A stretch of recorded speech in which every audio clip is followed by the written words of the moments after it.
I think of the shaman as entering into this net of being in the higher worlds, in the heaven worlds, and that's why I've personified the net of being, this painting behind us, as this continuum of heads interlocking infinitely in all directions, because that points to being as a continuum, as a network, in a sense, to an infinite realm. And this is a part of the deep fabric of our being, I think, because we sense ourselves as souls related to many.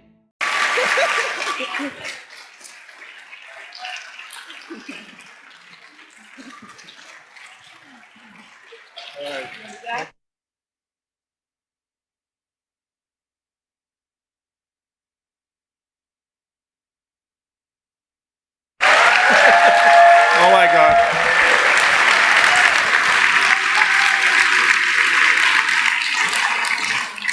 Well, thank you all. It's great to be here. Thank you for coming out. And I want to thank Helen and Charles and all the dedicated people that organized this conference. It's been great so far. I've really enjoyed some of the talks. I haven't seen everything, but what I've seen is pretty rich stuff. So I'm honored and pleased to be here, back in Portland after I don't know how long. I think the last time was the Herb Stomp. Yeah, okay. And also I wanted to thank Dr. Garcia Romeo, however, for giving us the latest state-of-the-art on the research on psilocybin and all the other speakers. But thank you. I'm glad that he was the last next to me. As you can see, there's a lot going on in the world of psilocybin, and I thank him for mentioning the Hefter Research Institute, so I don't have to so much. It's the little institute that nobody even knows what it stands for. We don't have good publicists like MAPS, but anyway, we're doing good work, or the people we're supporting are doing good work. So check out the hefter.org if you have a chance. So I'm going to shift the focus a little bit away from the therapeutic applications of psychedelics, and it's not even exclusively about psychedelics. It's about plants, it's about psychoactive plants. The genesis of this talk and this project, it's called the Ethnopharmacologic Search for Psychoactive Drugs. And it's a conference that I helped organize last summer in the UK at a beautiful place called Tyringham Hall in Buckinghamshire. And it's the realization of something I've wanted to do for a long time. Because there was originally a conference that was put on in San Francisco in 1967, sponsored by, of all people, or of all institutions, the National Institute of Mental Health. So your tax dollars, probably not yours, because none of you were born yet, but our tax dollars as American citizens went to this conference, which was held in San Francisco in the '67, the Summer of Love, but it was definitely underground, or it was in the background. It was a private conference, and the only thing that ever came out of it was the symposium volume by the same name, the Ethnopharmacologic Search for Psychoactive Drugs. The original program or idea was that there would be follow-up conferences every 10 years or so. Well, the war on drugs came along, psychoactive drugs became stigmatized, the US government became embarrassed that they ever had anything to do with sponsoring such a conference, so it never happened. In the 50 years that have passed since, there's actually been a lot of research in ethnopharmacology. And so I wanted to do a conference that would follow this up somewhat and look at the past, look at what's been discovered, also look at what the future of ethnopharmacology might hold. So that's what this talk is about. And one of the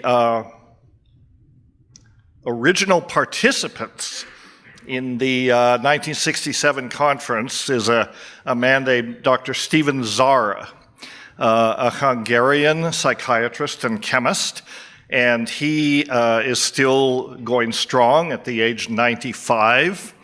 And the reason we dedicated the conference to him, I wanted to do that because Dr. Zara is very poorly known in the history of psychopharmacology, but he is the person who originally definitively demonstrated that DMT was a psychedelic. And he did it in the only way possible. He did it by careful self-experiments. Maybe not all that careful. The backstory is that he was a researcher in Hungary. He wanted to work with LSD, which was not illegal at that time. This was like 1955. He applied to Sandoz for a supply of LSD so he could pursue his psychiatric research. They replied that because he was behind the Iron Curtain, they were not going to give him a supply to work with. So he basically decided, well, screw you, I'm a chemist. So he made his own supply of dimethyltryptamine, and he injected it into himself over a number of occasions and demonstrated that it was indeed a potent psychedelic. So this is, and I of course invited him to the 2017 conference, but he's 95, right? So he doesn't go anywhere. He is completely cognitively functional, though, and he very kindly submitted a video, so he was a video guest, and which I have here. I'm not going to play it because you can watch it online, and in fact, I should mention all of the lectures for this conference were live streamed on Facebook. So if you go to espd50.com, you can click a button and go to a site that has all those videos. Interesting story with Dr. Zara, who later came to the United States and spent a few years, ironically and sort of justifiably, as the director of the National Institute on Drug Abuse. So, they were a little more progressive in those days, but but he gave a video, and also after the 67 conference he was there, he asked his supervisor, what's going on over in Haight-Ashbury? Who are these hippies? What's going on? And his supervisor said, well, Steve, you ought to go over there and have a look. And so he did. He went over to Haight-Ashbury and he hung around for a couple of weeks and talked to the hippies and observed what was going on as a psychiatrist and a, sort of anthropologist. And he wrote a report for the National Institute of Mental Health at that time. That's what he was associated with. He wrote a report, and his supervisor looked at it and said, we're not going to publish this. And so he stuck it in a drawer, and there it remained for 50 years. When I organized this conference, I asked him to submit that as his publication, which he did. He submitted the prohibited, censored publication that NIH wouldn't let him publish. And it's called, because he said, look, I'm 95, what the hell do I care? So he submitted it, and it's one of the best papers in this symposium. We published all this as a symposium volume. We republished the 67 volume and as a high-resolution new reprinting, and the 2017 volume. That's what you see on the book table. It was originally planned to be a limited edition, a collector's edition. We printed 1,000 copies, figuring, and helped, we pre-sold them, and that helped pay for the publication. We figured there was no way that we were going to sell more than 1,000 copies. A year later, I went on Joe Rogan and mentioned this. all the existing stock sold out within 48 hours. We're now on our third printing of 1,500 copies. And if you want to buy it for someone you love for Christmas, it should be ready for Christmas. Go to Synergetic Press and you can buy it, or you can buy it out there. Anyway, so that is the backstory of this conference. And it was, I should also mention, as I did, that it was Facebook, it was live streamed on Facebook. Those videos are up there, and at some points during this 4-day conference, over 70,000 people were watching these live streams. So apparently there's a great deal of interest in this sort of dead discipline, which is anything but dead. You know, and that was impressive. So now a lot more people in the world know what ethnopharmacology means. I won't bother asking you if you know what it means. I assume you know what it means. And there are actually a bunch of different definitions. But so it was fun to do this conference. This was something I wanted to do for a long time.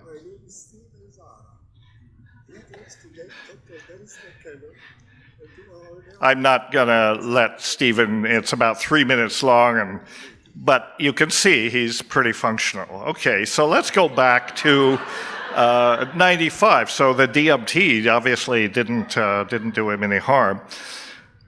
Well, I became aware of this conference in 1968, the first conference, and I was a bored teenager living in a small town in western Colorado called Paonia, hanging out with my friends who were also bored.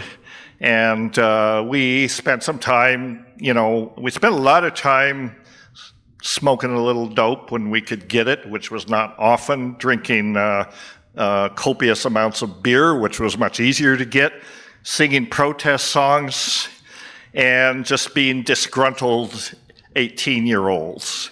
Wanting to be anywhere but Paonia, Colorado, which we regarded as the armpit of the universe. Actually, it's a pretty nice town, but it wasn't so in those days. Where we really wanted to be was here, in San Francisco during the Summer of Love, 1967. Well, a couple of us got to go there, spent 2 or 3 weeks in the Haight-Ashbury and Berkeley, because my brother was going to school in Berkeley at that time. So we did get in on some of this. And, anyway, we did get to. Why my father decided to let me go to San Francisco in 1967, I have no idea, because he had to know that, we were up to no good. But he did, and that impacted me. And it was about that time that 2 books came into my life. One of them was The Teachings of Don Juan, over there. The first edition, my brother gave me a copy of that for my 18th birthday. The other one was the first volume, the Ethnopharmacologic Search for Psychoactive Drugs.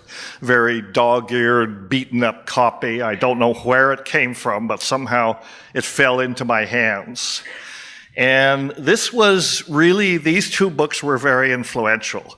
The Teachings of Don Juan made me aware of the ethnographic background of psychedelics, because in the larger society, we knew about Timothy Leary, and Timothy Leary was not exactly tapped into, thousands of year old indigenous traditions. One of the big problems with psychedelics at that time was nobody knew what to do with these things. There was no knowledge base about how to use them, and the indigenous traditions were largely unknown or ignored. So the Teachings of Don Juan, even though much of it is inaccurate, to say the least, but it made clear to me that there is an ethnographic tradition, and so I could relate to that. And then I realized that's where you have to look if you want to understand psychedelics. Talk not to Timothy Leary, not even to the psychiatrists that were using it, talk to the people that have used it for thousands of years, and you can learn something. The other one was the Ethnopharmacologic Search for Psychoactive Drugs, and that was the other side of the coin. that's where I realized not only is there an ethnographic aspect to this, there's a scientific aspect too. And some of the people who in life, as I developed my career, are Richard Schultes, Andrew Weil, Sasha Shulgin, all of those people were at this original conference. And that was really when I became aware of them. And I realized there's a scientific aspect to this. There's actual science behind the study of these psychoactive plants. And I was sort of searching around for, what career direction am I going to go? And, in my sort of 18-year-old naive brain, I thought, wow, I can actually get paid to get stoned. And there's a little more than that, but I decided ethnopharmacology was a worthy career direction, and so I sort of headed that direction. And then 17 years later, we were able to publish this beautiful book and have this conference, and I helped organize it, but I had many people helping, including Wade Davis, who's an editor on the book, Ian Prance, who was formerly the director of Kew Gardens, and Ben DeLeonen, who is now the president and founder of ICERS, if you know ICERS. How many of you know ICERS? Not very many. Check it out, ICEERS on the web. It's the International Center for Ethnobotanical Education, Research, and Service, and they are doing the most effective work in the preservation of ayahuasca and ibogaine and addressing a lot of the legal issues and other issues. A fine organization, and Ben is a close friend and a really fine person. Well, as some of you may know, the genesis of all this happened in 1971. I mean, we were intensely interested in psychedelics, of course, by this time. 1971 rolled around, and for various reasons, which I won't go into, we quit our jobs. We didn't really have jobs, so that was easy. I was a student. My brother was a student, more or less, and we were fascinated by DMT and what we had read about it, and we heard about an orally active form of DMT. And we thought, wow, that's interesting, because one of the frustrations of DMT, if any of you have taken it, is it's very short. It only lasts about 10 or 15 minutes. And you can't do much with that. All you can do is sort of be astonished and say, what the hell was that? But you're not bringing back a lot of noetic contact. So we thought, well, maybe if we could spend more time in this dimension, and we really thought of it as a dimension, we can learn more and understand what this altered state was about. I mean, it seemed much more interesting to us than any of the psychedelics, LSD and mescaline, that were around at that time. So we heard about this orally active form of DMT in a paper by Schultes, and it was used by the Witoto Indians, the Witoto indigenous group in southern Colombia, in a small place called La Chorrera. And so we decided, okay, this is the secret. We thought of it as the secret, and we decided we have to go after this thing. So that's what put us here in the pasture at La Chorrera in 1971. We were on our quest to find the secret. Well, as it turned out, this was the real secret. And these, because it was a pasture, and because there were cattle everywhere, and because cattle produce dung that happens to be the preferred substrate for the pan-tropical psilocybin mushroom, Psilocybe cubensis, and it was the rainy season, there were big, beautiful clusters of psilocybin mushrooms growing out of practically every cow pie. And so we knew what they were, and we were very cavalier in our attitude toward them, because we were looking for this obscure Witoto thing derived from Varroa species, and eventually we found it. That's another story. And when we finally located this, which was called ukuhe, it turned out not to be very exciting. But when we got to La Chorrera, these mushrooms were everywhere. And we thought, well, we can have fun with these while we're waiting for the real secret to show up. And there wasn't a whole lot to eat at that time there. I mean, so we started eating them rather regularly and, in fairly copious quantities. And, you'd be surprised they make a good omelet. They're not bad in mushroom soup. They're not that bad, really. I mean, they have a little bit of a bitter tang to them, but we ate them, and the mushrooms quickly reorganized our priorities and made us understand that, this is where the real secret is. And so I'm not going to go too far into that today because we'd never get out of here. If you want to read the whole story, you can read my brother's book, True Hallucinations, or my book, The Brotherhood of the Screaming Abyss, which is out there. And that unpacks the experiment at La Chorrera in fairly great detail. And actually, my book is the real story. He made his. Read them both, and you decide. Right? So anyway, if anything important came out of that misadventure, I think of it, this is one of the things. We brought back the psilocybin spores, the mushroom spores, with us, and over the next couple of years, we worked with them and figured out how to grow them. And part of the reason was that, basically the crazy things that happened to us, we wanted validation. We wanted other people to have access to these experiences so they could confirm that, yeah, this was a very weird dimension of human experience, or that we were totally nuts, and it was only us that was having these experiences. Well, as you who are experienced with mushrooms probably know, it was the former.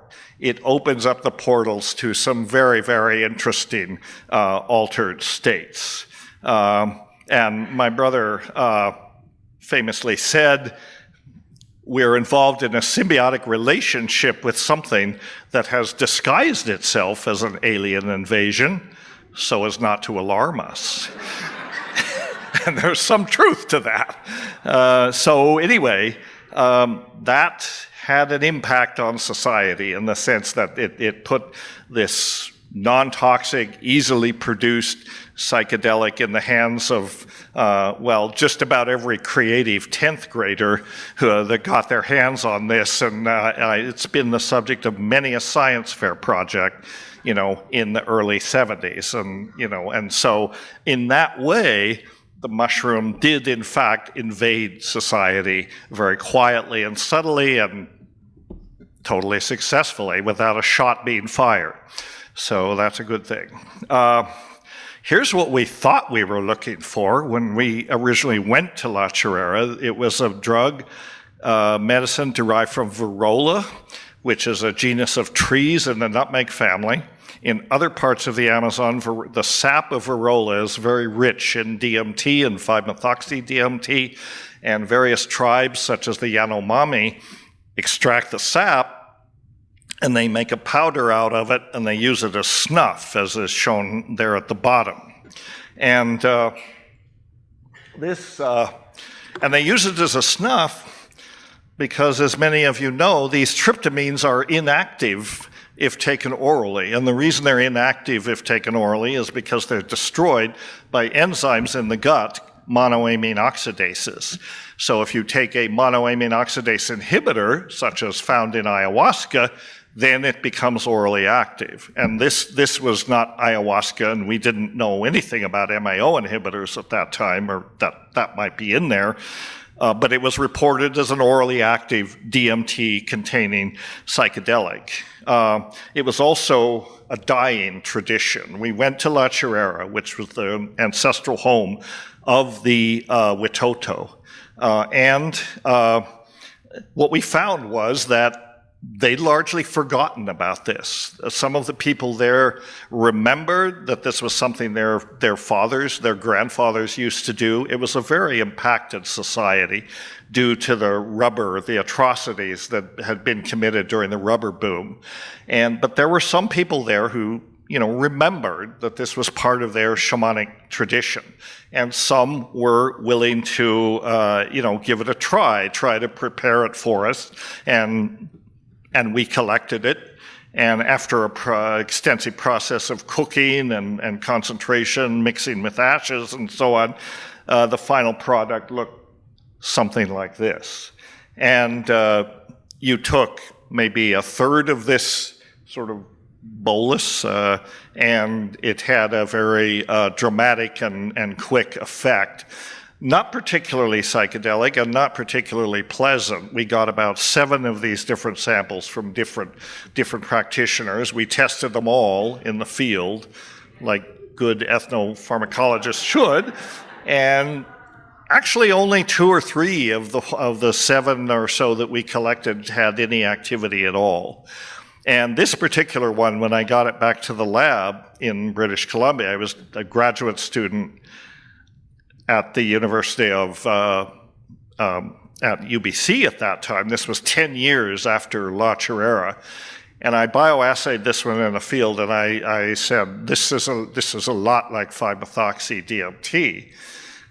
What limited experience I had of it at that time. And so when I got this back to the lab and could actually put it through the HPLC and all that analysis, it turned out exactly right. It had basically very high amounts of one alkaloid, 5-methoxy-DMT, and it was definitely orally active.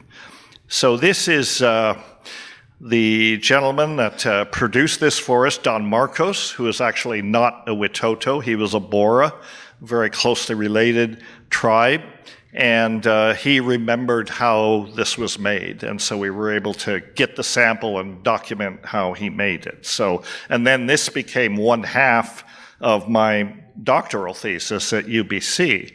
The other half was ayahuasca.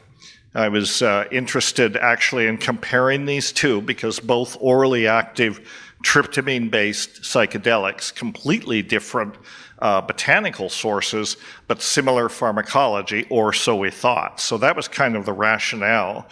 And the gentleman that was my informant for the ayahuasca part of the work was a shaman from Pucallpa named Don Fidel Mosambite, and we connected with him and his uncle, Don Jose.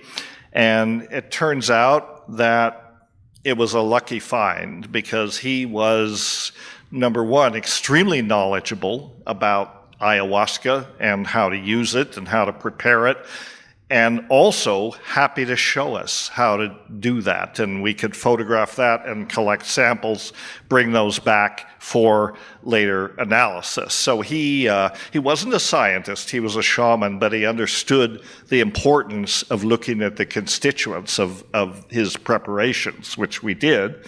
And eventually I got it back to UBC and spent the next 3 years working on this project in Neil Tower's lab in the Department of Botany. He was a well-known ethnopharmacologist, I guess you could say, or phytochemist. And like all good graduate students, eventually you publish a paper about this. So I published 2 papers more or less simultaneously. One was called Monoamine Oxidase Inhibitors in South American Hallucinogenic Plants, Tryptamine and Beta-Carboline Constituents of Ayahuasca. The other one was Constituents of Orally Active Myristicaceous Hallucinogens, in other words, the Varolas, which are in the nutmeg family, in the Journal of Ethnopharmacology. So those were my first two publications that came out of this work. At the same time, my friend Luis Eduardo Luna, who I still work with and is probably the world's expert on the ethnography of ayahuasca, was in Iquitos studying that with his informant, shown here, Don Emilio Andrade, who is part of this, what I kind of call the old school of vegetalismo, as the tradition is called in the Amazon, and also turned out to be an extremely valuable informant. There's often a perception that these people, want to keep their knowledge secret. They don't want to share it. That has not been our experience. Mostly, they're delighted and surprised if you go to them and say, I'm interested in what you know. Nobody's ever asked them that, and a lot of time they're not even respected in their culture, especially by younger people. What's this old guy in the corner? What does he know? He's just drooling in his oatmeal. These guys know things, and they were happy that, young people like Eduardo and myself were coming and asking for what they know with great respect. And so it was very gratifying. Well, in 1986, I finished my degree in 1984. In 1986, I got a 1986, that's right. I got a postdoc at NIH, working under Dr. Juan Saavedra. And he was in the Laboratory of Clinical Pharmacology, so it's sort of what goes around comes around, because this was the institution that had sponsored the Ethnopharmacologic Search for Psychoactive Drugs. And I spent a couple of years there, very productive years in some way, very frustrating years in other ways. But about 2 weeks after I'd gotten there, Dr. Saavedra said, there's some old chemicals that Julie Axelrod was his supervisor in the same lab. Eventually, Julius Axelrod won the Nobel Prize for his work on neurotransmission. And he and Saavedra had published the first papers on the endogenous occurrence of DMT, which is why I was there. I wanted to study that. I ended up studying something completely different. But Juan said, there's a box of old standards that Julie and I were working with up on the shelf, and you should check it out. If there's anything useful, keep it, and send the rest to the hazardous waste disposal at the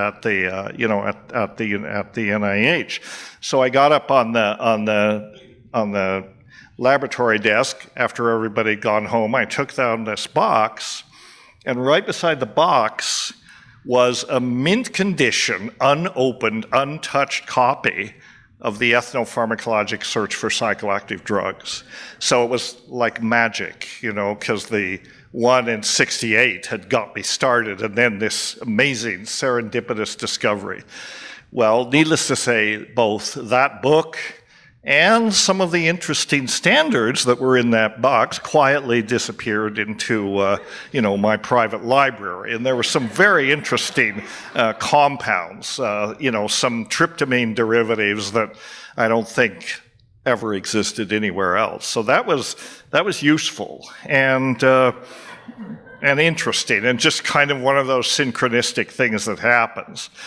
Okay, in 1991, flash forward again, I finished that postdoc, and I was working actually at this time for Shaman Pharmaceuticals, which was a startup pharmaceutical company in the Bay Area that was ethnobotany-driven drug discovery. That was the idea. They'd hired me as the director of ethnopharmacology for whatever that meant, but during this time, I was invited, along with a number of investigators, by the UDV, one of the Brazilian religions that uses ayahuasca as a sacrament in religious ceremonies, not really as a medicine. But they invited myself and a number of researchers in this field at the time to come to Sao Paulo for a conference. And the conference was put on by the medical division of the UDV. And the political agenda was that the regulatory body in Brazil at that time, CONFEN, was thinking about banning ayahuasca. And so they wanted some outside investigators to come in and do a biomedical investigation. And they thought that outside investigators would carry somehow more credibility, although there were very, competent physicians and so on there. So they held this conference, and they kind of revealed this was the, this was the hidden agenda. This was the real agenda of this conference. One of the conversations that happened in the corridors, not on the stage. And so we said, yes, we'd love to do this. So I went back and I started working on a grant. I had a grant in process that I was hoping to submit to NIDA at the time, and then I sort of put it on the shelf because I realized no way is NIDA ever going to fund this grant. But I went back after this conference and I dusted it off, and we were able to get some funds from a couple of very generous donors, one of whom is Robert Barnhart, who is still associated with the Hefter and is on our board, and the other one's last name was Rockefeller. So we got about 75 grand to do this study, which was a very small amount. We returned to the Brazilian Amazon in 1993 to the original temple of the religion, called the Nucleo Calpari. They call them nucleos. They're like a parish in a church. They have temples in various parts of Brazil, but this was the first one. And first of all, we had to do a preparo, what they call a preparo, which is to produce ayahuasca on a fairly industrial scale. These folks have to make enough ayahuasca to serve 10,000 people every 2 weeks. And so they know how to crank it out, right?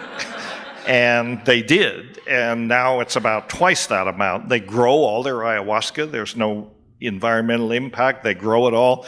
So we did a preparo, which is shown here, and then we just set up shop in the temple, and we measured various parameters. We did the usual. We looked at all the, blood pressure, pupillary dilation, and those sorts of things, heart function.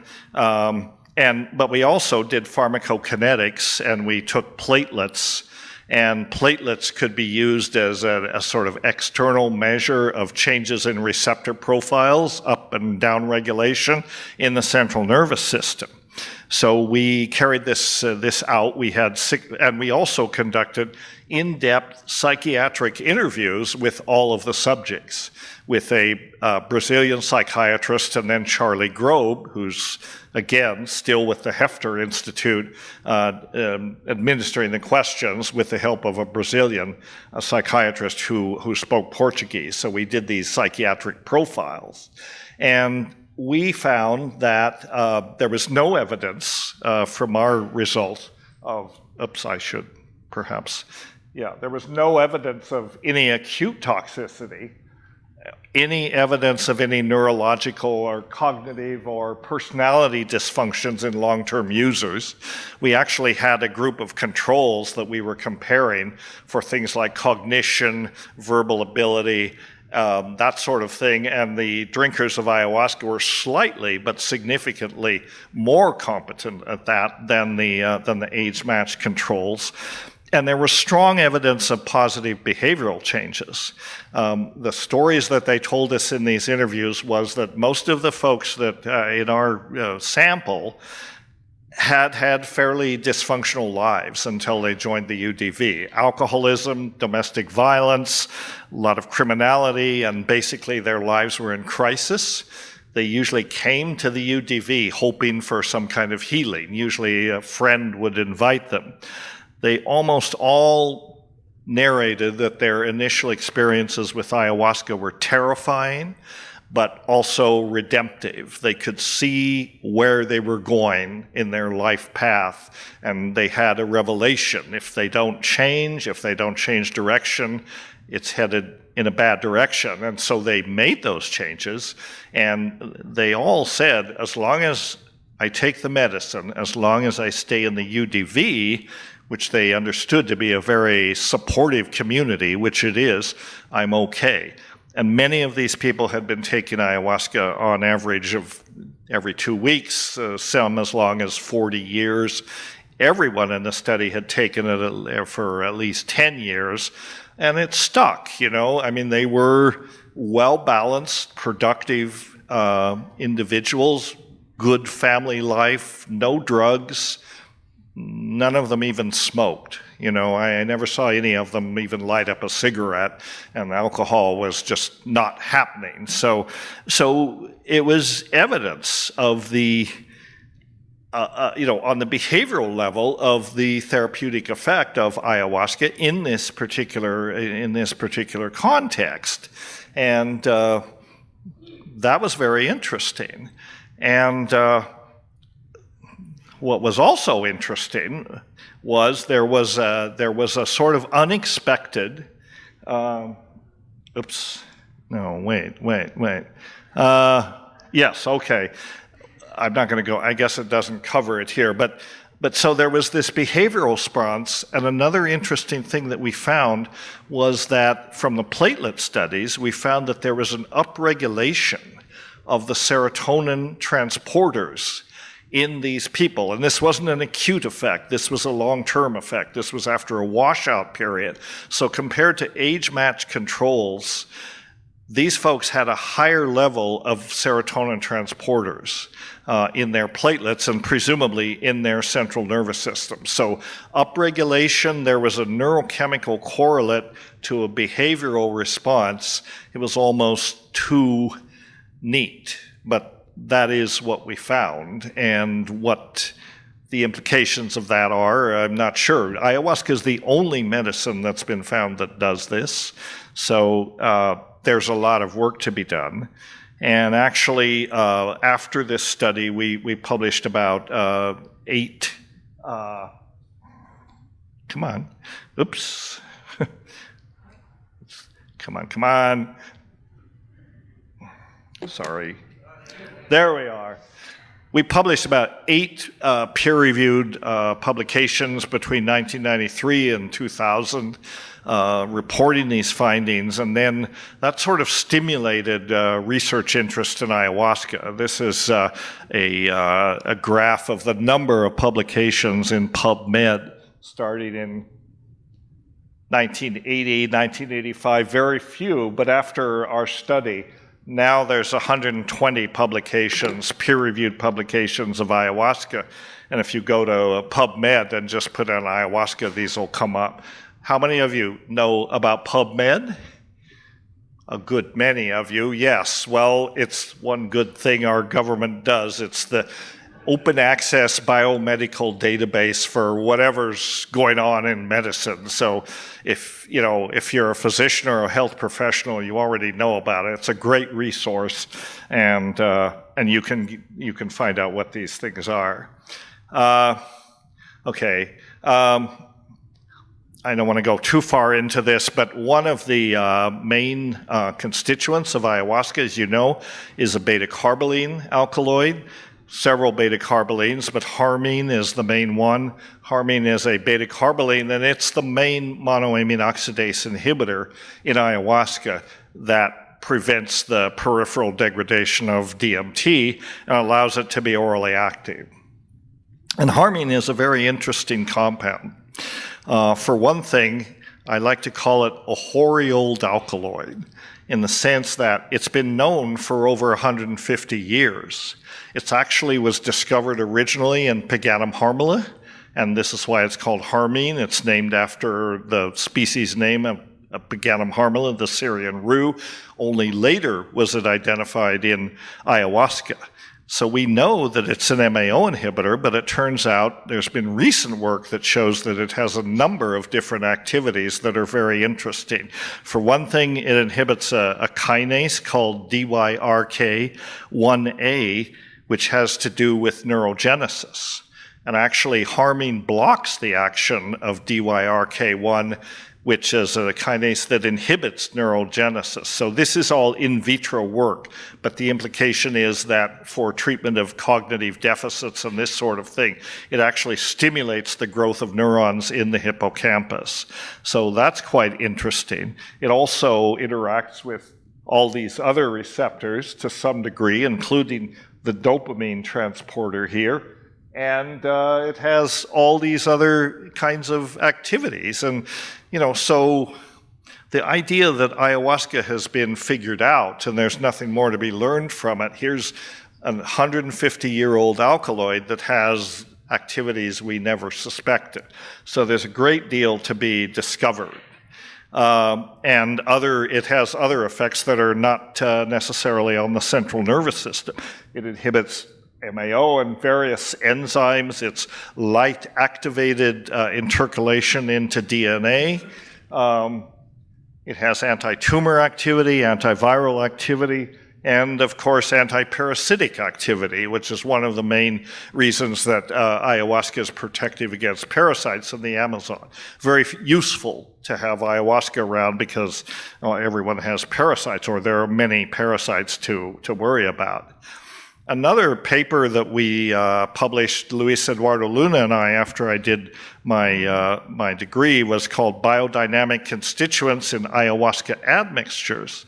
Ayahuasca is sort of the center of a pharmacopoeia of traditional ethnomedicines, not just ayahuasca itself and chacruna, but many other plants that are sometimes used in conjunction with it or used during the dietas, which are a process of, if you're initiating, learning to use ayahuasca, you have to diet with these other plants. So we did a kind of a extensive literature search on these other associated plants and found, interestingly, that the 52 genera that we looked at, 23% were considered hallucinogens in their own right, not as admixtures to ayahuasca. 6% had unknown constituents. So there's a great deal of unknown chemistry here that still remains to be done.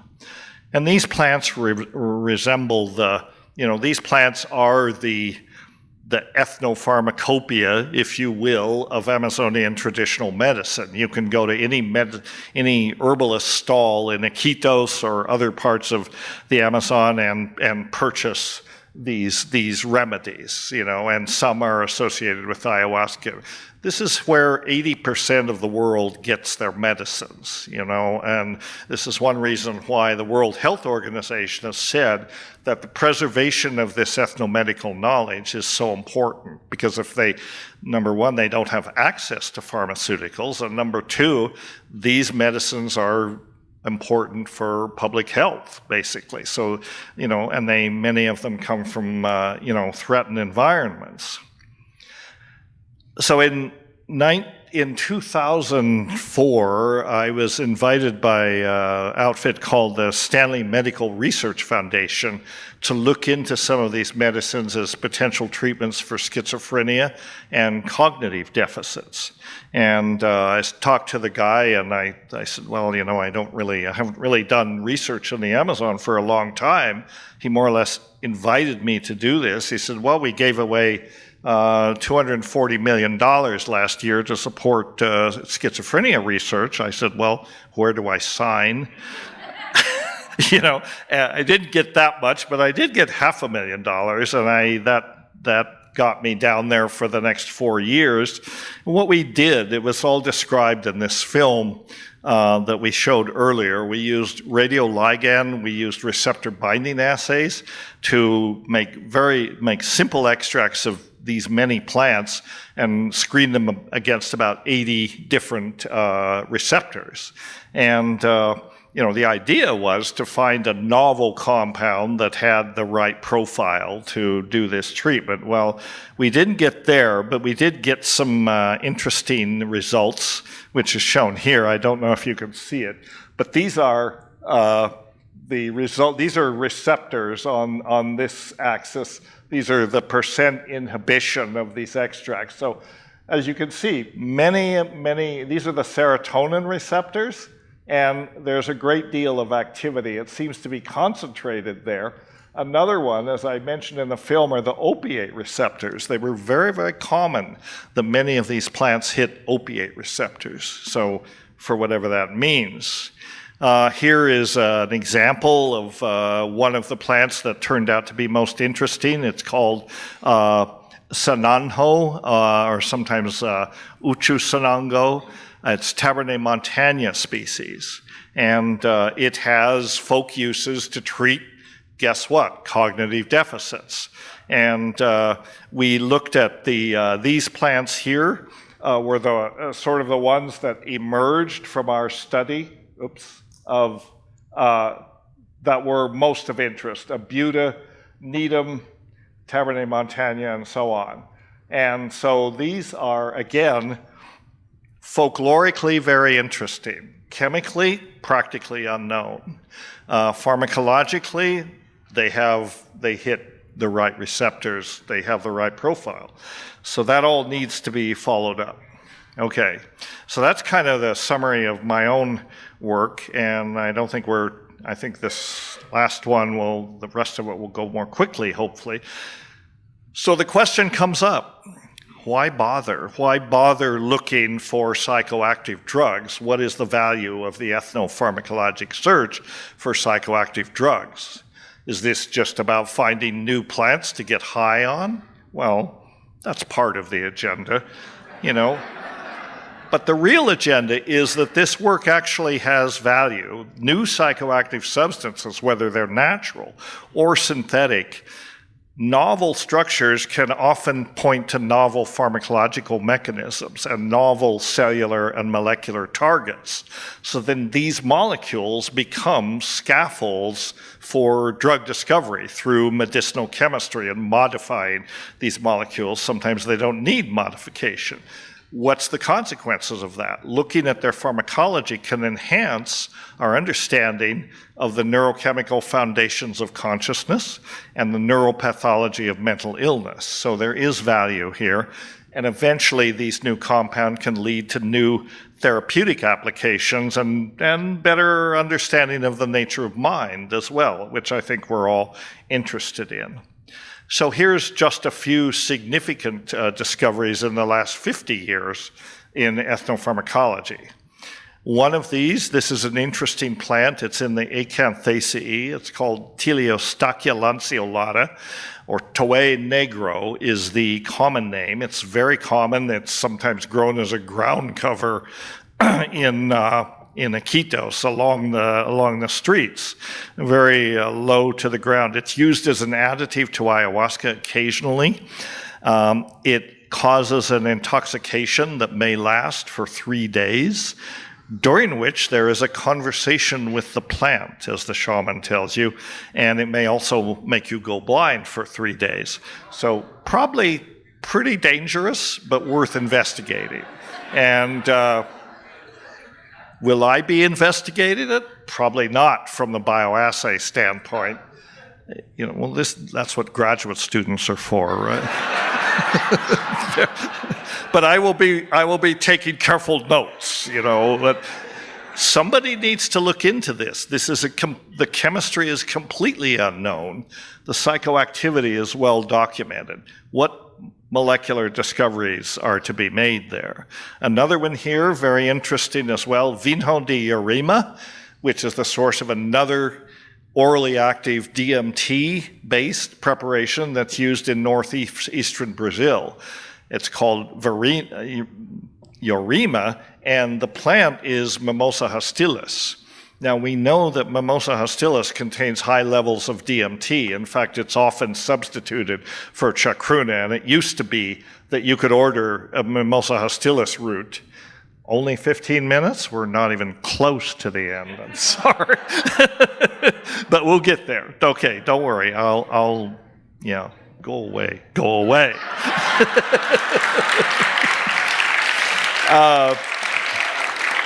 The puzzle about Mimosa hostilis is it's orally active. There's no MAO inhibitor that we know about. So how does it work? Well, recently, this interesting molecule was isolated from it, and that may be an MAO inhibitor in itself, or it may be a psychedelic in itself. We don't know. It's interesting how DMT is caged within this molecule. The chemists among you will recognize the structure of DMT there. So it's possible this is converted to DMT in the body. Nobody knows. There hasn't been enough, enough work on it. Not even enough has been isolated for anyone to bioassay it. But this may be the answer to the secret of Mimosa hostilis. Recently, the acacias have gotten a lot of attention. The Australian acacias are a huge genus. There are over 1,200 species of acacia, mostly from Australia. We know at least 100 species that contain enormous amounts of DMT. About 2% of the leaves of acacia, of these psychoactive acacias, are DMT. Ironically, in Australia, the acacias are known generically as wattles. The group is called wattles. Acacias are the national tree of Australia. All acacias are now illegal in Australia, which is kind of ironic. I'll try to move quickly through these. There's the toad shamanism, particularly Bufo ovarius, that contains high levels of 5-methoxy-DMT, and now smoking toad has become a kind of a popular thing. There's not a lot of evidence that there was traditional use, but there may have been. How many people here will admit to having smoked toad? All right, good. It's very interesting. Salvia divinorum, here's another one. This was not talked about in the original one. It was known about, but there was no understanding of the pharmacology. In the interim, this interesting diterpene has been isolated, salvinorin A. And unlike most psychoactive compounds, it contains no nitrogen. So it's like cannabinoids. And yet it is the most potent naturally occurring psychoactive substances so far isolated. It's active at around 50 micrograms, which is comparable to LSD. And not only that, but it is the most selective compound so far discovered for, it doesn't work on serotonin receptors, it works on the kappa opiate receptor, which there are 3 types, mu, delta, and kappa. Salvinorin A binds only to the kappa opiate receptor and nothing else. That is very unusual for any drug. The red blocks in front, that's LSD. LSD is a classically dirty drug, and it's dirty in the sense it's not that selective for receptors. It hits mainly all these serotonin receptors, but also dopamine, norepinephrine, other receptors. So salvinorin A, whether or not it ever yields anything therapeutic, is just interesting for pharmacology because there's no substance known that hits the kappa receptors that selectively and with such potency. So this has been looked at with medicinal chemistry, and this may have medicinal applications. It's not illegal yet. Probably some of you have experimented with it. I think one reason it's not illegal is that it's dysphoric. For most people, once is more than enough. So it's kind of a built-in protection against abuse. Here's another one, kava, which is probably well known. Kava is a member of the pepper family, Piper methysticum. It's used as a recreational beverage throughout Polynesia, and it's not illegal. You can buy it as a supplement, and it's very nice. It produces a kind of a mellow intoxication like alcohol, except nobody gets aggressive, nobody's judgment is impaired, and they use it in traditional societies to talk story. That's what they call it. The men and the women chew the root, they spit it into these bowls, and then it's mixed up, and you drink it, and it's quite nice. It's rather an acquired taste, but if you get used to it, it's very pleasant. Again, this is another example where the active principles, so-called kavapyrones, do not contain nitrogen. And some of them are muscle relaxants, some are anxiolytic, and some are euphoric. So there's euphoriants. So there's a spectrum of chemovars, which are selected for these different properties. And it has therapeutic uses, like this, anxiolytics, skeletal muscle relaxant, calmative, higher doses. It's a reliable sleep inducer. It may be useful for controlling seizures. It has neuroprotective properties in stroke. It's an analgesic. It does not work on opiate receptors. It's a local anesthetic, and it's a topical antifungal. So if you happen to have a fungal infection and are anxious, you can take kava. Works on both.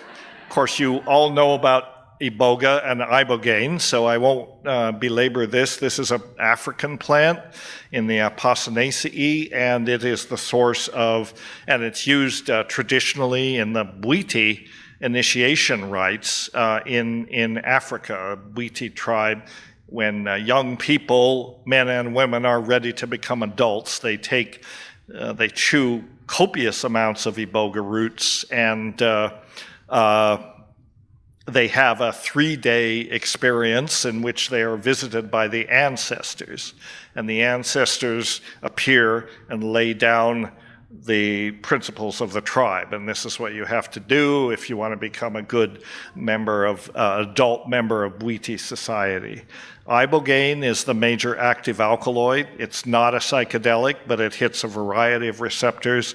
And its primary therapeutic action is as a in biomedicine, is to treat addictions, particularly opiate addictions, for which it's effective, more or less. And there are lots of underground clinics. This is not approved yet, but it is probably going to get approval because its effectiveness, is incontrovertible. And we have an opiate crisis, in case you haven't noticed. Another one that might address this is kratom, Mitragyna speciosa, in the coffee family, the Rubiaceae, used as a substitute often for opium in Southeast Asia and Africa. And it has a number of alkaloids, mitragynine, 7-hydroxymitragynine.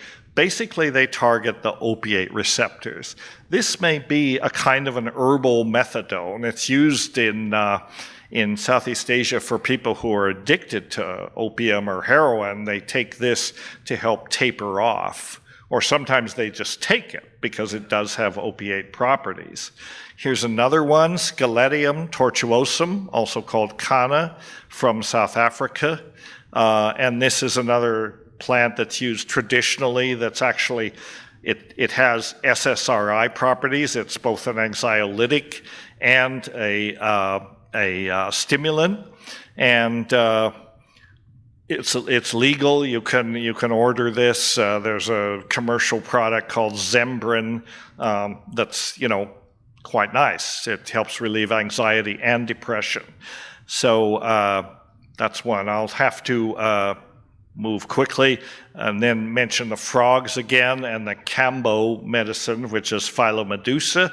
This is the frog medicine where you have to torture the frog to get the venom, and then they put it into, burn themselves with a cigarette and rub the venom in, and it produces a violent, immediate interaction and involving usually a total collapse of your whole system. Why people want to do this puzzles me, but I don't know. Anyway, so what else is left? What else is out there? Well, it turns out a lot of things. Where are we at, Charles? How long? 10 minutes? Oh, no problem.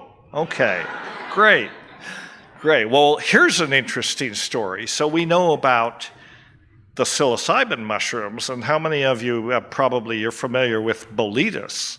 It's considered one of the more delicious genera, and you can find it around here. By the time you find them, they're usually full of worms, but if you happen to get a fresh Boletus, they're really good. Turns out in China, there are a couple of species, I should maybe put it on the screen, a couple of species that are definitely psychoactive and hallucinogenic. It's called the Chao Ren Ren mushroom in Chinese. I'm probably saying that wrong, but it means the little person. And when you take this, you see little people everywhere. And the Chinese don't recognize this as a drug thing. If you go to the marketplaces in Yunnan where these mushrooms are native, they sort of get giggly and they smile and they say, oh, I'm not going to tell the Westerner all about this, but they know about it, right? Interestingly, it's not always active. So I had a friend that really wanted to go after this. He and his friend, he speaks Chinese. He went to the marketplace during the mushroom season, took every damn boletus he could lay his hands on and had absolutely no effect. So there's something going on, that it is certain species, maybe it has more certain environments they grow on, it's not clear, but the activity is definitely there. It's probably not psilocybin. So, in fact, the descriptions are it's not psilocybin. Another very interesting area for drug discovery is psychedelic or psychotropic fish. They're so-called dream fish, and there are a number of them, as you can see. This is one that was recently reported, this Sternoptus, and the Arabic name for it means the fish that makes dreams. The common name is the Salima porgi. And this is another fish. When you consume it, it is sometimes active and often not, which indicates that it's probably something the fish is eating, maybe a phytoplankton during a certain part of the season. But it was used recreationally by the Romans and also ceremonially by the Polynesians. So there are reports of that. The effects are, I'm not sure why they used it, because the effects are, it causes an LSD-like response, but it lasts 3 days. And you see demonic hallucinations, sometimes quite terrifying. One person reported seeing 30-foot tall arachnids that were attacking his car as he tried to drive along. But, some people have a weird idea of a good time. But this is an interesting thing in the ethnopharmacology. I mean, it's not even ethno, but it's an interesting thing because it's like LSD, but we don't know anything like this that lasts 3 days. This is very, very likely to have a novel molecule, and it's worth going after, I think. And of course, nobody will, or maybe somebody will. Maybe I will. I don't know. If I get money, I'll do it. But this is an interesting thing. Also, psychotropic insects. I'm going to rip through this rather quickly. There's one that we know that's quite interesting. It's the larva of this moth, which is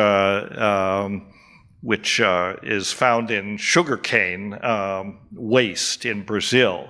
The larva is psychotropic. The moth, it's not so clear, but this was reported by the French explorer Saint-Hilaire, and it was consumed by the Malalas Indians, which is a tribe native to the Brazilian province of Minas Gerais. When the intestinal parts are eaten, it induces fantastic dreams lasting more than a day. Needless to say, there's no chemistry, no investigation of this. Another very interesting area for discovery of new molecules. You might have gathered that I'm interested in new molecules, and I actually love these structures. I think they're kind of beautiful.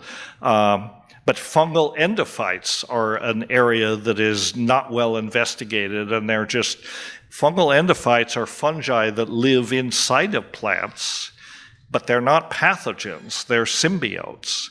They live inside of plants, and they often have very interesting compounds in them, and this is practically untouched in terms of scientific investigation. Many of the fungal endophytes that are already been looked at contain ergolines, which are lysergic acid derivatives. So this particular one here that is shown is Achnatharum inebriums, and it's the scientific name, which means drunken horse grass. And it's not a grass, it's a sedge, but it grows in China, and it contains, these interesting compounds, which are all related to LSD. Some of them are quite toxic. Some of them are probably psychoactive. That would indicate by the name that there's psychoactivity here. So, there's a vast area of chemical diversity.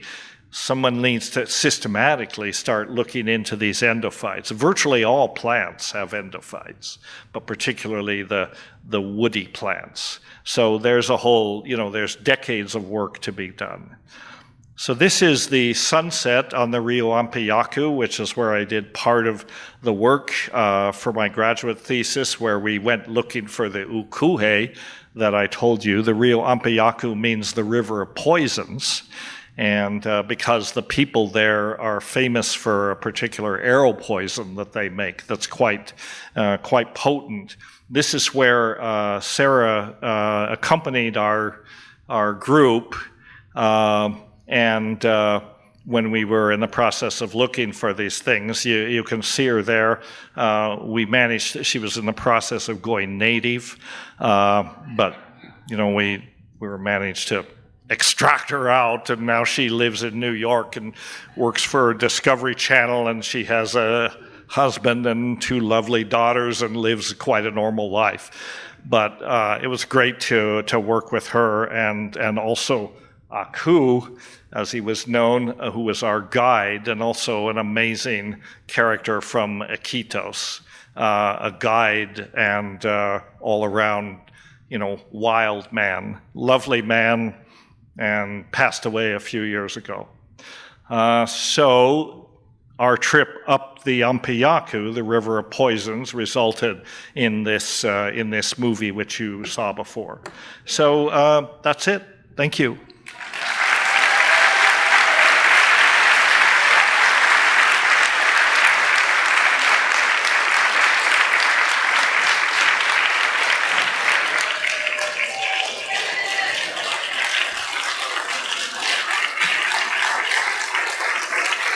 Wow, nice, thanks.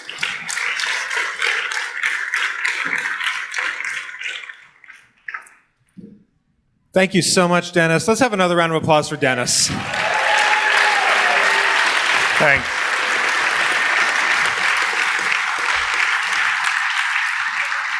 Okay, we're going to get started with the Q&A, and this gentleman's patiently meeting me out here. I have to caution you on the Q&A. I'm deaf as a post, actually. My wife never fails to remind me. So I do have hearing aids, but you do have to speak strongly and not yell, but speak clearly. Thank you so much, Dennis. I actually had a question about harmine. Okay. I've been doing research. I'm a type 1 diabetic, and I found recently that it has been used quite a bit as a potential reversal of early stage type 1 diabetes. And I'm actually curious if there's any folkloric or ethnographic history that you're aware of it being used in tribes for treatment of diabetes. It's used for the reversal of what? Type 1 diabetes. Type 1 diabetes. It's used for the reversal of type 1 diabetes. I am, in folk medicine, right? It's in early stage research right now. Really? Yeah, I have heard that. I can't tell you much more about it except that I have heard that. So that's interesting. Another interesting thing about harmine was that back in the 30s, when it was one of its earliest clinical uses was for Parkinson's. And it came on about the time that the drugs that we use now, L-DOPA, and those things were being discovered. But Louis Lewin, who is a famous psychopharmacologist, isolated harmine, which he called telepathy, I believe, or benisterine. And interestingly, harmine has been isolated several times under different names from different plants, but he gave this alkaloid, which he called benisterine, which turned out to be harmine, to his friend Kurt Beringer, who was a pharmacologist. He gave it to Parkinson's patients with very good initial results. And the drug was sort of put on the shelf, and they never went anywhere with it because the other ones were being developed. So that's kind of an interesting part of history of harmine. That, you know, you could make a whole career out of harmine. Just there's a lot, and all these beta carbolines is, you know, an unexplored area of natural products chemistry. So I'm not surprised to hear about the diabetic effect. Next question is in the center. Hi. So the cultivation of ibogaine, iboga, is a big problem because it's a slow-growing plant and it's becoming very popular and creating a shortage so that the native people who are used to being able to use it are not able to, and there really isn't enough. But so my question was, I have heard that there's another plant that also lives in that same area in West Africa, and that it's possible to synthesize ibogaine out of that plant, and I wanted to know if you knew anything about that. Yes. Okay. There is another plant, and you're right, there is a shortage of ibogaine. Because it's over-harvested. It's actually illegal to export it out of Cameroon and Gabon, where it's native, but that doesn't matter. I mean, they pay as much attention to that as they do to, you know, over-harvesting elephants and this sort of thing. So it's being over-harvested. There is a shortage. It actually has been declared a endangered plant. And ICERS, the organization that I mentioned before, this is one of the things they're trying to address, how to develop sustainable sources of ibogaine. Problem is the plant takes about 7 years before you can harvest it. You have to grow it 7 years. So that really, you know, that puts a problem. To your question, though, there is a plant called Voacanga africana that is not endangered, grows in the same area, that contains a similar molecule. You can turn that into ibogaine in a couple of steps. So that can be used. So that's the, you know, the source of pure ibogaine. Ibogaine hydrochloride, if they're using it clinically, chances are it's coming from that plant. It's identical to ibogaine from iboga, but the other alkaloids in Voacanga are not the same. And a lot of therapists that use ibogaine have told me they actually prefer the whole alkaloid fraction. It has a better therapeutic profile. And that's a problem because you're not going to get that from Voacanga. You really have to have the iboga. So a couple of years ago, I was involved in a project to try to develop a biotechnology for this called hairy root propagation. It's a way to grow iboga roots in vats, essentially, in vitro, in large bioreactors, and a genetic modification to boost the production of ibogaine. But that project didn't get very far. It's for complicated reasons. Number one was not enough money, but number two was very difficult regulatory issues around applying that kind of technology, because it would have been a genetically modified plant, for sure, producing a controlled substance.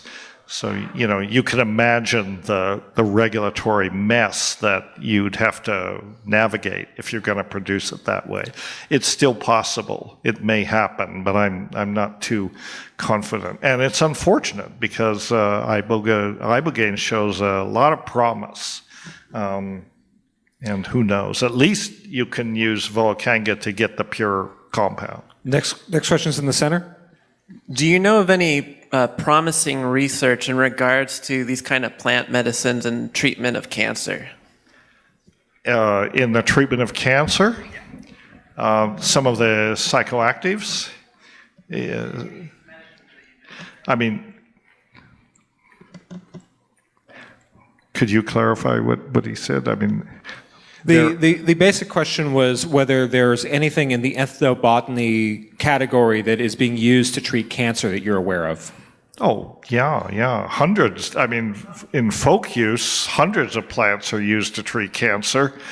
Who knows if they're effective? Some of them probably are, but also the National Cancer Institute has had for years natural products discovery program to find new compounds to treat cancer, and some of the, two major cancer medicines have come out of that. One is vincristine, which is from the Madagascar periwinkle.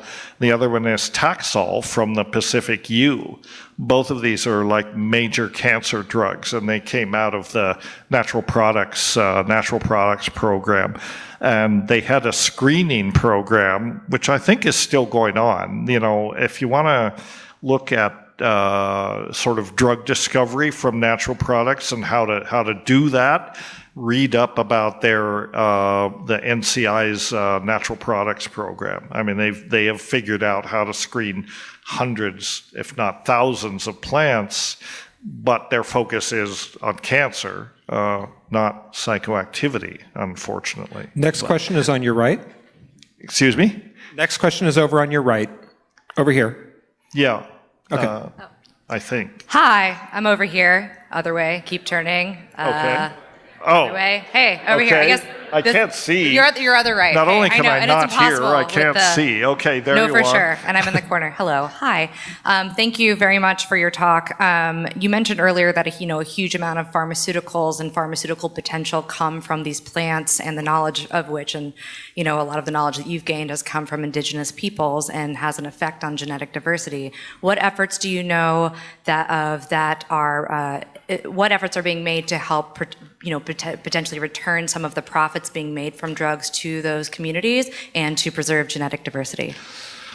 Very little. Pharmaceutical companies in general, they're not, they're interested in making money. And they don't really acknowledge, as a rule, their debt to indigenous people. And this has been going on for years. I mean, it's called biopiracy, basically. And you can look at a lot of indigenous medicines, not only medicines, foods, everything else that, the so-called developed world has taken from the traditional world. It's becoming a problem because, for one thing, it's an inhibition to drug discovery. I mean, indigenous people are now finding that, they've been essentially taken advantage of. This knowledge has been co-opted and appropriated by the pharmaceutical industry, which has very little interest in giving anything back. So indigenous people, I mean, they're smart too, and they're able to, hire their own lawyers and that sort of thing. So there's a whole area of regulatory law, you might say, that's related to this. And we need to find better models so that the people that are kind of preserving this knowledge get something back. If you invent $1 billion drug that comes from one of these sources, they should give something back. And but it's tricky because now they have, and the governments in these biodiverse countries like Brazil are saying, you don't get access to this anymore because you've been ripping us off. And so how do you negotiate a relationship that allows the science to go forward and actually give some benefit eventually to the people? It has been done. I mean, there are models for this. And actually, unexpectedly, the National Cancer Institute, again, because they've been going at this for so long, since basically the beginning of the 60s, they've worked this out, and they have figured out ways to collaborate with governments, collaborate with indigenous people in ways that respect this knowledge. And, so if we want to, I mean, you wouldn't expect this of a government agency, but they've worked it out. So there are ways to do it. The problem is that the environments, the species, and the knowledge is disappearing very rapidly. We're cutting down the rainforest so fast. There are literally trillions of dollars worth of drugs to be discovered in these high biodiversity environments, but there's no systematic effort to do that. We have time for maybe one or two more questions. The next question is here in the center. Could you tell us about the center that you're starting in Peru? A little bit about it? No. Oh. Stay tuned. Is there another question out here? Down front. Could you please tell us what is next for you, what excites you, what you're doing with the Hefner Institute? You know, what are you looking forward to now? I have to refer to the previous question. Well, there's a lot to be done. You know, I'm still excited about ethnopharmacology. I think it's more promising than ever. There's a lot of discoveries to be made. I'm also excited, obviously, about psychedelics, or I wouldn't be here.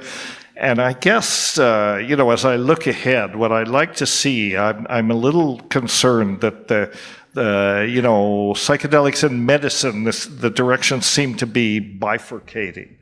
And on the one hand, you've got the push to develop something like psilocybin as a pharmaceutical, with all the problems that creates, you know, because pharmaceutical companies, they want ownership, and they want ownership because they want to make money. But I think, you know, there needs to be pushback against that. There needs to be some people that stand up and say, well, look, these are the people's medicine. They've always belonged to the people. How do we find a regulatory structure that will let ordinary people have access to it, that, you know, that are not prescription drugs and that are not owned by pharmaceutical companies? So that's a regulatory front and a front for activism that we really need to address, you know. And if your inclination is toward lawyerly things, you know, and the law and all this, this is a good place to put your effort, you know. I mean, I personally have a few biases. I think that, you know, one approach to this could be, you could simply make a distinction between plants and drugs. This might be a place to start. Plants are not drugs, and it should be emphasized that persons, I mean, I'm a biologist, and I think the use of these plants, whether as food or drugs or anything we might use them for, is an example of symbiosis. That's beneficial relationships between different species. That's what it means in biology, and we should be part of that conversation, and we should emphasize people have a fundamental human right to form a symbiotic relationship with any damn plant they want. You know, and I think we have to, you know, stridently make that point. And, you know, the people that are developing psilocybin as a pharmaceutical, more power to them, and yet there seems to be, I mean, I'm happy to see psilocybin come into the clinic, but the people that are putting the money up and, you know, and fundamentally supporting this are not the most ethically advanced people in the world. And, you know, so there's a problem. But I think this is an area for psychoactivism, if you want to say, to, you know, make this point and say, what about the people? How do you get these plants to the people in ways that are, you know, not profit-oriented necessarily, and that are beneficial? And we have models for that. You know, I mean, the ways that herbal medicines are, you know, they're lightly regulated, but they are regulated, and something along those lines could be applied to some of these psychoactive plants. And ultimately, I think the natural compounds, the mushrooms are probably as good as, or even better than, the synthetic compounds for therapy. So, you know, that's an interesting area. It'll be very interesting to see what happens as psilocybin advances in this direction. Is there any other alternative direction that might happen? I mean, what I'd like to see happen is, you know, something like create centers, because there does, you know, these are not drugs where you can say, just take 2 and call me in the morning. You know, these things need to be taken under guidance. And so the shamanic model does provide a model for this. And it'll be interesting to see how all this unfolds in the next 5 to 10 years. But very good question. How do we do that? Last audience questions over here. Yeah, I know you have an intimate relationship with the Amazonian people and the culture and everything going on down there. I know Jonathan Ott also is deeply connected. I'm wondering if you have any collaboration with Jonathan Ott in going forward with any of these initiatives. You have to repeat that. The question was, do you have a relationship with Jonathan Ott in your various work? With Jonathan Ott or who? Jonathan Ott, period. Well, I have a relationship with him. I mean, he's a hermit. He's very much under the radar. I hear from him maybe once every 5 years or so. I run into him, but he spends a lot of time, I don't know where, under a rock or something. He's not exactly out there on the circuit. He's a wonderful, very knowledgeable guy, but he doesn't rarely comes to conferences like this.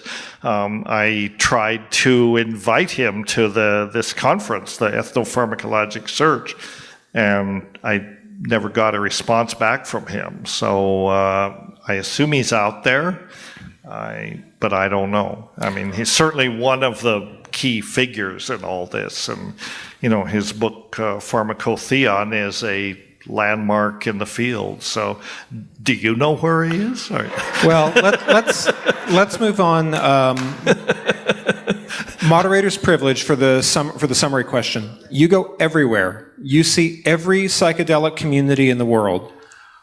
That's true. What do they look like, and what do you want those of us in those communities to be doing to push this work forward? Well, it's true. I travel a lot over the world. I come to conferences like this in the States and in foreign countries. And the thing that impresses me about this is how similar these associations are. No matter what country, it's led by young people who are passionate and really insightful usually. I mean, I got to tell you, I have great respect for millennials because they're bringing a lot of wisdom to this and, good hearts and good minds. And it's not just millennials. I see there's a few geezers here like myself. But, it's the young people that are going to make the difference. And when I go to these conferences, I'm actually impressed in a positive way by how similar they are. I mean, it's like a global meme, and whether it's Australia or Prague or Estonia or Arizona or wherever these conferences are, it's a very similar kind of thing. So I feel like we're all getting the message in a certain way, and I often say in my lectures, remember, we're not running this show. The plants are running this show, and we're all working for the plants. I feel like I work for the plants. I feel like the plants work me a little too hard sometimes, but it's good work, and we all share in this. It's really the plants that are leading this. So, it's a global phenomenon, not just in the West, and so that's got to be a good thing because this is happening on a species level, and. I think one thing we're learning about psychedelics, and now you get me off, I'll be another hour and a half raving about this, but I think what the plants are teaching us in an important way is that we are facing a crisis on this planet, and the plants are catalysts for changing consciousness. They're a way to make us re-understand and reappraise our relationship to nature, and this is what has to happen because we're busy killing nature.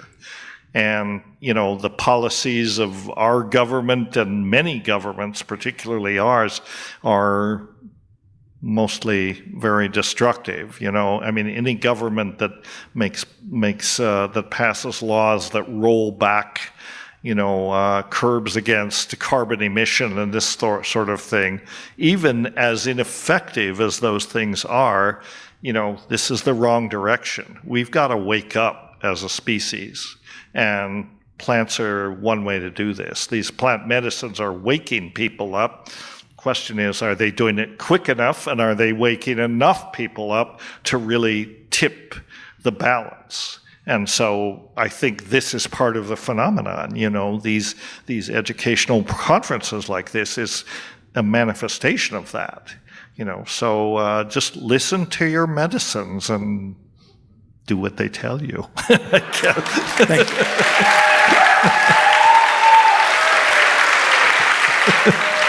Thank you so much. Thank you all very much.